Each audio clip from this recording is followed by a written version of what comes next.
penerapan kajian mencuci tangan.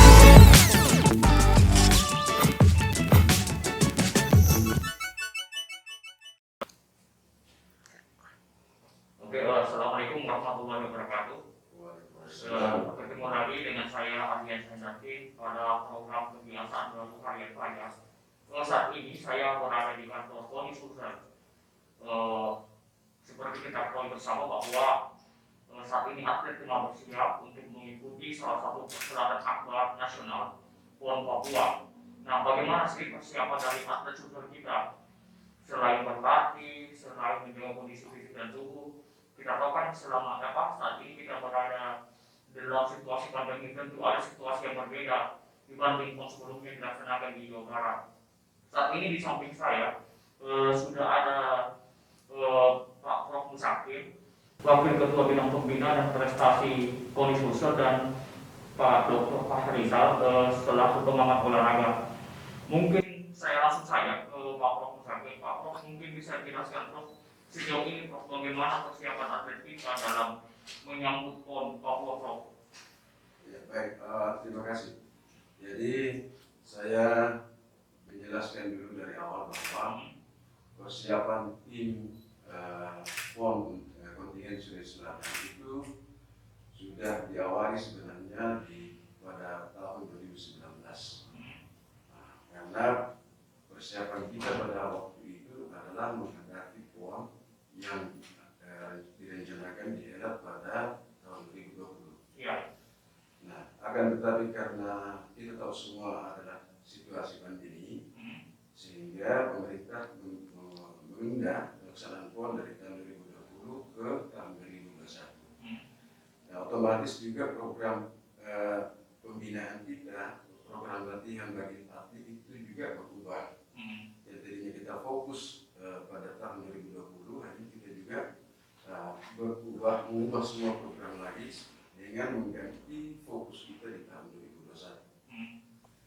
2021. Memang pada sebelum PON ditunda, kita merasa bahwa apakah target yang kita rencanakan itu bisa tercapai, karena ada kekurangan besar pada saat itu yang dialami oleh kita semua, terutama oleh atlet, karena kita semua pada waktu itu kan harus berada di rumah. Sehingga latihan atlet itu masing-masing di rumah yang dibantu oleh pelatih melalui daring. Sehingga saya yakin dengan cara seperti itu pastilah tidak sama ketika latihannya itu luring.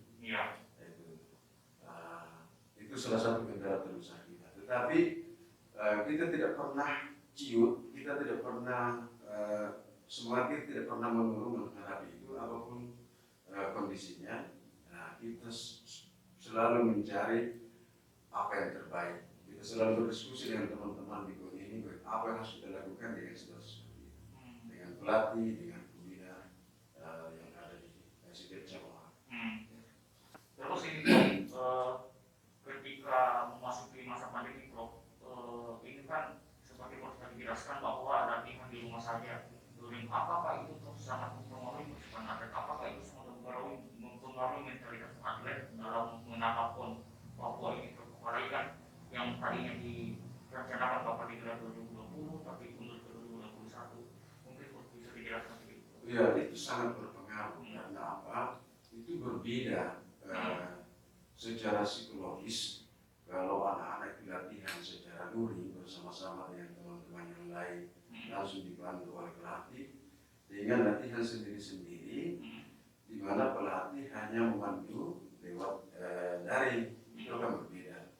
Nah, pelatih antara lain kekurangannya tidak bisa melihat secara perinci, secara detail apakah atlet ini sudah melakukan program latihan sesuai yang ditetapkan atau yang diprogramkan oleh pelatih atau tidak. Itu kesulitannya. Ya, hal-hal yang perinci, hal-hal yang detail itu sulit untuk dideteksi satu persatu oleh setiap pelatih dibandingkan kalau latihannya secara luring. Terus ini Prof, kapan Prof mulai ada titik terang Prof saat PON pemerintah masukkan PON di 2021, apakah setelah ada rencana vaksinasinya atau bagaimana Prof? Seperti kita ketahui kan vaksinasi ini, atlet pasti bertanya apakah mundur atau tidak, apakah kan biasanya kan ada yang diundur lagi. Tapi ini kan sudah vaksinasi Prof, apakah itu secara semangat dan mental pertandingan atlet itu sudah tumbuh kembali, motivasi atlet itu sudah tumbuh kembali, bagaimana Prof? Mungkin bisa dijelaskan Prof? Ya, jadi setelah penundaan dari tahun 2020 ke tahun 2021, ya saya melihat dari hasil tes, mulai dari hasil tes pertama, hasil tes kedua, dan ini kita baru saja melaksanakan hasil tes ketiga. Sekalipun hasilnya secara keseluruhan itu belum dirilis oleh Dinkes karena masih sementara dianalisis, tetapi secara kasat mata itu menunjukkan suatu peningkatan yang signifikan dari tes-tes sebelumnya. Karena teman-teman pakar-pakar olahraga tahu persis bahwa indikator yang paling objektif untuk mengetahui kemampuan atlet itu harus dites. Dan alhamdulillah sekarang ini secara psikologis ya, pada tes kedua itu, tes psikologi itu 90% itu atlet siap bertanding. Dan kita berharap juga mudah-mudahan PON yang akan dihelat pada bulan Oktober nanti itu tidak mundur lagi. Ya, saya kira seperti itu. Apalagi semua atlet, pelatih, mekanik, ofisial, pembina itu semua sudah divaksin. Kapan Prof mulai program vaksinasinya Prof untuk atlet? Jadi atlet itu kemarin vaksin pertama tanggal 1 Juli. Nah, rencana nanti vaksin keduanya itu tanggal 29 Juli. Total ada berapa atlet Prof yang divaksinasi Prof? Kemarin itu karena ada sebagian yang sudah vaksin, karena mereka vaksin mandiri, artinya dia masing-masing melakukan vaksinasi di beberapa tempat. Kemarin itu kalau saya tidak salah atlet pelatih dengan satgas itu 284 kalau tidak salah. Terus mungkin saya ke Pak Dr. Farisal sebagai pengamat olahraga. Pak Farisal terus juga mungkin Pak Farisal juga terjun langsung mungkin terutama dalam memantau kondisi fisik atlet. Itu bagaimana kita melihat sejauh ini kondisi fisik atlet Pak? Ya, jadi senada sebenarnya dari apa yang disampaikan oleh Prof tadi bahwa tentunya fondasi yang harus kita bangun untuk melihat potensi yang bisa dihasilkan oleh atlet kita adalah bagaimana kita punya instrumen yang pas untuk mengukur kapasitas yang bisa ditunjukkan oleh atlet. Nah, KONI dalam hal ini sudah melakukan 3 tahapan tes dan tentunya peningkatan signifikan itu dari mulai tahap awal, tahap kedua, dan tahap ketiga yang belum dirilis ini. Tentunya kita melihat ada peningkatan yang signifikan dari potensi fisik yang biasa diistilahkan dengan physical component yang dibutuhkan oleh atlet karena faktor utama yang dibutuhkan adalah itu. Jadi dalam persiapan ini kan atlet sementara seperti yang disampaikan Prof tadi bahwa perubahan model dan pembinaan manajemennya ini yang sempat buyar di tahun 2020 kita melangkah ke 2021 tentunya progres ini sangat dituntut. Namun kita melihat ternyata di tengah pandemi dengan potensi latihan yang dilakukan secara luring yang nggak bisa dipantau langsung oleh pelatih. Namun kita melihat di tahapan yang ketiga ini ternyata alhamdulillah atlet kita luar biasa meningkatkan progres peningkatan yang baik. Tentunya kita bisa menyampaikan tentang persentasenya setelah analisis dari data atlet ini sudah dirilis oleh Dinkes. Untuk tes fisik sendiri itu butuh waktu berapa lama Pak? Maksudnya tes item potensinya. Kalau item tes fisik itu kita melaksanakan pada 3 hari ya Prof. 3 hari dari tahapan pertama, tahapan kedua, tahapan ketiga kita berlangsung selama 3 hari.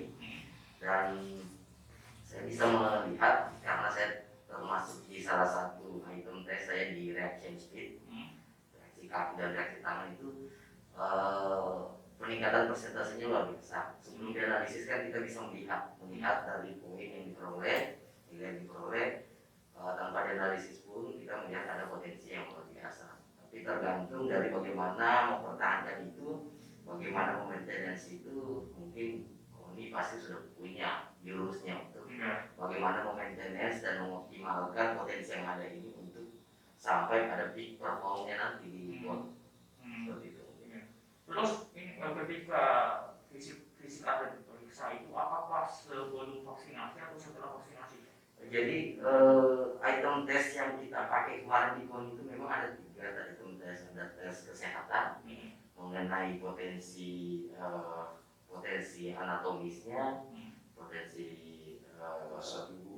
massa tubuhnya, ada pengukuran di situ. Kemudian kita melakukan tes psikologi untuk melihat bagaimana perkembangan mental atlet, karena pasti sangat berbeda seperti yang disampaikan Prof tadi bahwa orang yang latihan langsung yang dipandu oleh pelatih dan mereka hanya melaporkan dengan video saat ini, dan sebenarnya pasti pembentukan mentalnya juga akan mengalami